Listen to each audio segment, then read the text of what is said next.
ओम श्री परमात्मने नमः। ओम श्री सत्य गुरुदेवाय नमः। देखिए बता रहे भगवान, ये है 11वें अध्याय का 14वां श्लोक। उसके अनंतर अर्जुन आश्चर्य से युक्त हर्षित रोम होकर विश्व रूप परमात्मा को श्रद्धा भक्ति सहित सिर से प्रणाम करके हाथ जोड़कर बोला। जब भगवान ने ऐसे क्या कहा था कि जो हमारे में श्रद्धा रखेगा, जिसको हमारे पर विश्वास होगा, जिसकी आत्मिक दृष्टि होगी, वही हमको देख सकता है। हमको देखने के लिए चमड़े की चक्षु नहीं चाहिए, दिव्य चक्षु चाहिए, जिसका अनुभव होगा। तो वही भगवान कहते हैं, जैसे पहले कहा जा चुका है कि जन्म मृत्यु सुख दुख सुधा तृष्णा ये 6 मनुष्य के धन कहे जाते हैं। जो इनके ऊपर उठ जाए वही धनंजय है। इस श्लोक में बताया गया है कि इस दृश्य को विस्मय पूर्वक देखकर अर्जुन ने भगवान को मस्तक से प्रणाम किया और दोनों हाथ जोड़कर बोले कि मस्तक से प्रणाम करने का मतलब क्या होता है कि भगवान के नतमस्तक हो गया। तात्पर्य ये है कि प्राण और अपान की क्रियाओं को संयोजन करते हैं, जिससे मूलाधार चक्र में रहने वाली कुंडलियां शक्ति अज्ञात चक्र में पहुंचकर अलौकिक शक्तियों के प्राप्त होने का भाव रहता।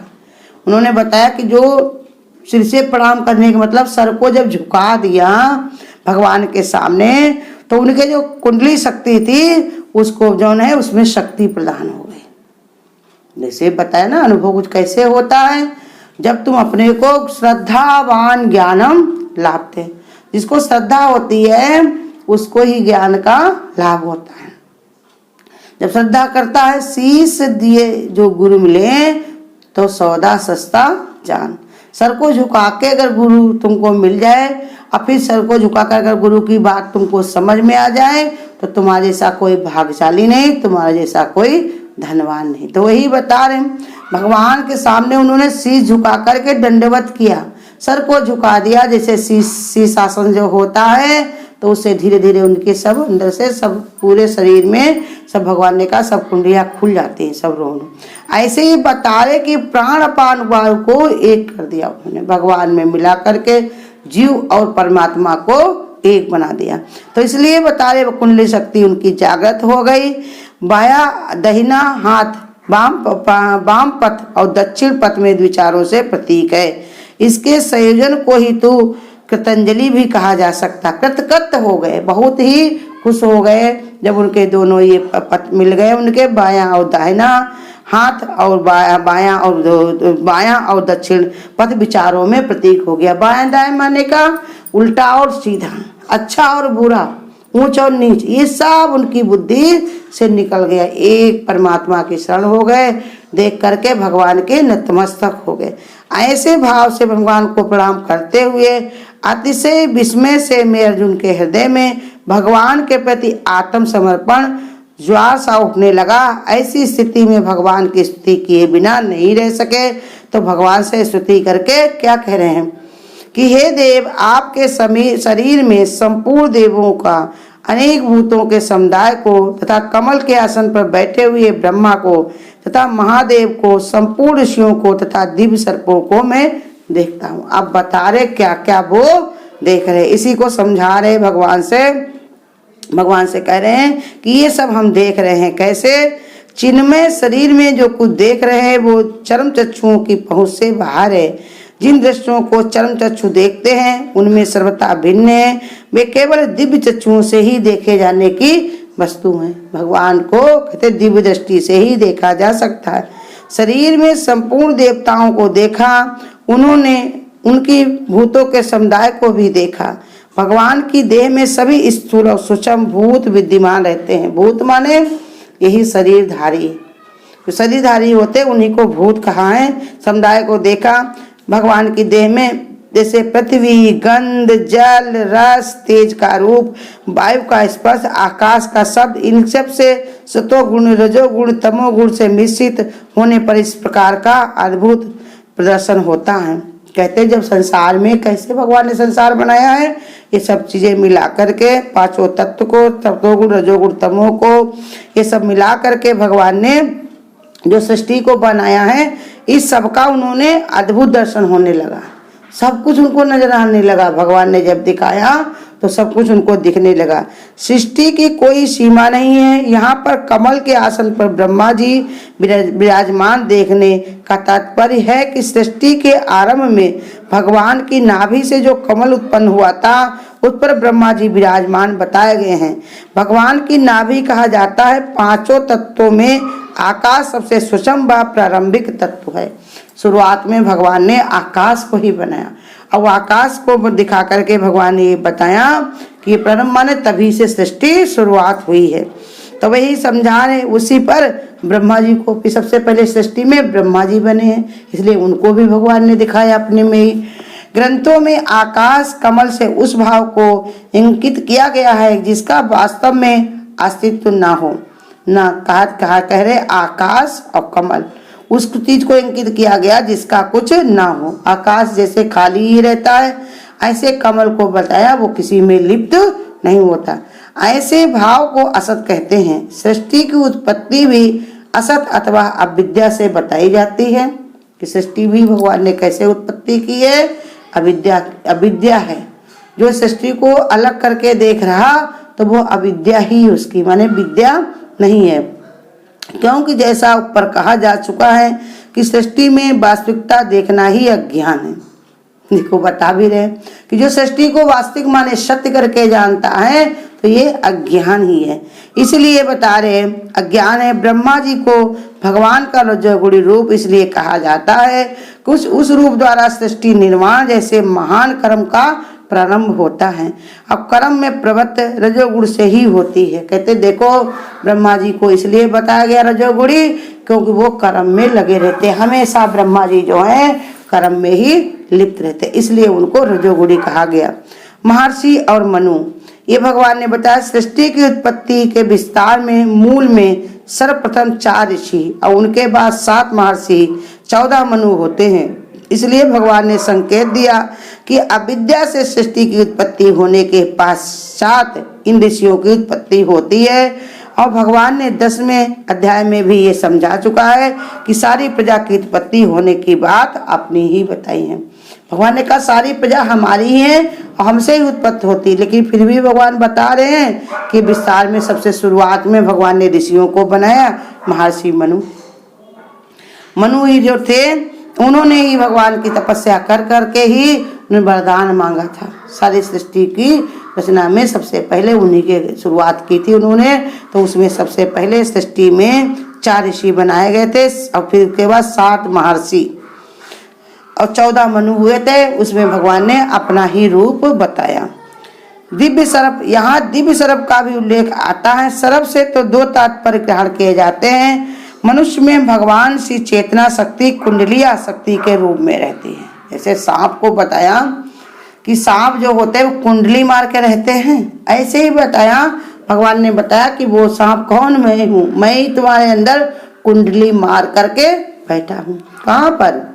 हृदय में। तो इसलिए समझा रहे भगवान की सुप्त सी पड़ी रहती है।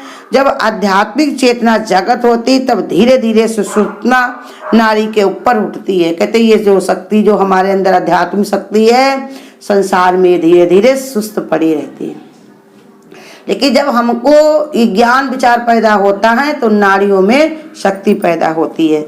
इसलिए भगवान ने उसको जिस प्रकार सर्प की गति रेंगने की होती है उसी प्रकार संसार का आभास भी प्रतिदिन सरकता ही रहता है। जैसे सर्प जो है हमेशा कैसे रेंगता ही चलता है, ऐसे ही संसार भी सरकता ही दिखाई पड़ता है। कब ये शुरू हुआ कब ये खत्म हो जाए कुछ नहीं कोई जानता, कब तुम आए हो कब यहाँ से चले जाओ इसका भी कोई भरोसा नहीं। और दूसरा तात्पर्य ये है सर्प से कि देखिए संसार की गति भी रेंगने की होती है, उसी प्रकार ये सांप की भी गति रेंगने की होती है। इसलिए भगवान उसको बता रहे हैं संसार रूपी माया की गति भी वक्र होती है। संसार की रमणीयता में मनुष्य के मार्ग भ्रष्ट होने का बीज छिपा रहता है, यही गति वक्रता की है। इसी प्रकार सर्प में भी विष होता है, उसी प्रकार संसार में विषय में विष अधिक भयंकर रूप से स्थित रहते हैं। भगवान ने सांप को दूसरा एक क्या बताया है कि जैसे सांप के अंदर विष भरा रहता ऐसे संसार में विषय भोग बहुत भरे हुए हैं। इंसान इसी में आकर के बह जाता है, इसी में फंस जाता है। लेकिन गुरु हमको सिखाता कि विषयन को विषम जान के तज विषयन किया। जितने भी विषय हैं उसमें विष को देखो, जितना तुमने इसमें मन लगाया, जितने में अपनी बुद्धि इसमें टिकाई, उतने तुमको बार बार संसार में आना पड़ेगा, बार बार जन्मना और बार बार मरना, बार बार इसी में आकर फंसते हो। तो इसलिए भगवान ने अपने को सांप के रूप में बताया, कैसे? दिव्य सर्प। ये उसकी गति की भी कहा गया है कि जैसे उसके आपके अंदर विष होता है, ऐसे संसार में भयंकर विषय छिपे हुए हैं। विष तो खाने पर ही मनुष्य मरता, परंतु विषयों का ध्यान ही मनुष्य का सर्वनाश कर डालता है। कहते देखो सांप से भी ज्यादा ये मनुष्य के अंदर, भगवान ने कहा विषयों का जो सुख होता है, विषयों की जो आदत होती है, कहीं सांप विष तो जब खाओ तब मरोगे, अगर तुमने नहीं खाया तो नुकसान नहीं करेगा। लेकिन ये विषय इतने भयानक हैं कि इनको इंसान देख लेता है तो उन्हीं के बारे में सोचते सोचते कुड़ते कुड़ते अपना पूरा जीवन, हमारे पास ये नहीं, हमारे पास बोझ नहीं, ऐसी चीजें मैंने खाई थी अब हमको खाने को मिलती नहीं है। तो वही बता रहे, खाली उनका ध्यान भी कर ले तो उसका सर्वनाश हो जाए। ध्यान करता है तो उसी में मन उसका अटक जाता है, अटकने के कारण दोबारा फिर से उनका जन्म होता है। देखो बताया कि एक जो थे तो वो अपना श्राद्ध कर रहे थे, तो उनके पिता ने कहा था अगर श्राद्ध करना तो हमारे गुरु को जरूर बुलाना। उन्होंने भाई गुरु को बुलाया तो गुरु ने कहा कि जो मैं थाल लगाकर जो अपने पिता के लिए जो निकाली है खिला रहे हो, तुम्हें पक्का भरोसा कि तुम्हारे पिता ये थाल को खाएंगे, खाना खाएंगे? कहा क्यों नहीं खाएंगे? कहा जरूरी है कि तुमको मनुष्य की योनि में ही हो। तो कहा और क्या, किसमें होंगे? तब उन्होंने दिखाया कि वो शेर की योनि में लेकर के गए और शेर की योनि में उनको दिखाया। और शेर का भोजन क्या होता है? मांस। तो उन्होंने कहा ये कैसे तुम्हारी दुर्दशा हुई? लड़के को ले जाकर जब वहां दिखाया तो वो सांप की योनि, वो शेर की योनि में थे। जब उसको देखा तो उन्होंने कहा तुम्हारी ये दुर्दशा कैसे हुई? तो उन्होंने कहा आखिरी समय जब मरते समय हमारी समय आ गया था, मृत्यु हमारे सर पर खड़ी थी, तब हमारा पड़ोस में एक जगह पर मांस पक रहा था तो मेरा मन उसी में चला गया, इसी के कारण मेरी योनि कौन सी हुई? शेर की। तो इसीलिए बताया उनका ध्यान करने से ही सब नाश हो जाता है। जो भी चीज का गुरु कहते जो धन को सुमरे तो बार बार सर्प योनि में उतरे, जो अपने पुत्रों को सुमरे तो सुगर योनि में उतरे, मकान को सुमरे तो ये कीड़े मकोड़े बने। तरह तरह के भगवान ने कहा जो चीज का ध्यान करते हैं तो उसी में उनके कारण उनका दोबारा फिर संसार में जन्म होता। इसलिए भगवान ये समझा रहे कि संसार क्या है, ये सर्प के समान है, इसमें इंसान आकर के फंस जाता है।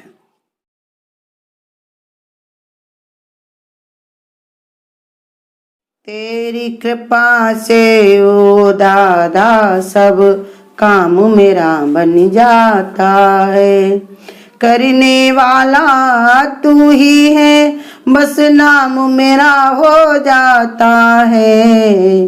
तेरी कृपा से ओ दादा सब काम मेरा बन जाता है। क्या क्या काम किए हैं तूने, कैसे मैं गुणगान करूं, मेरी क्या औकात है दादा जो उसका मैं बखान करूं। क्या क्या काम किए हैं दादा, कैसे मैं गुणगान करूं, मेरी क्या औकात है दादा जो उनका मैं बखान करूं। मेरे नाम का बजता डंका तू ही तो बजवाता है, मेरे नाम का बजे जो डंका तू ही तो बजवाता है। करने वाला तू ही है, बस नाम मेरा हो जाता है। तेरी कृपा से ओ दादा सब काम मेरा हो जाता है। डूब न जाए नैया मेरी इतनी मैं अरदास करूं, तेरे भरोसे मेरी गाड़ी फिर काहे मैं आह भरूं। डूब न जाए नैया मेरी इतनी मैं अरदास करूं, तेरे भरोसे मेरी गाड़ी, फिर काहे मैं आह भरूं। जन्म जन्म का साथी है तू, तेरा भरोसा आता है।